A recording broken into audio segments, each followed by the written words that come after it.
Oh, ito yung ano, oh. Yung patolang inano natin, guys. Ginayat natin. Isang patola lang po ito, guys. Kasi, yung isa nga ay tinikman ko. Naku, ay buti na lang. Tinitikman ko ang patola bago ko ilagay, guys, talaga. Kung hindi, ay hindi makakain.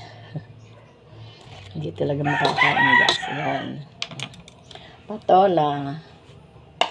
Tapos, ito po yung mga sangkap niya. O, may dalawang sili. Tapos, ito pong miswa. Miswa. O, lagyan natin ng kaunting tawag dito.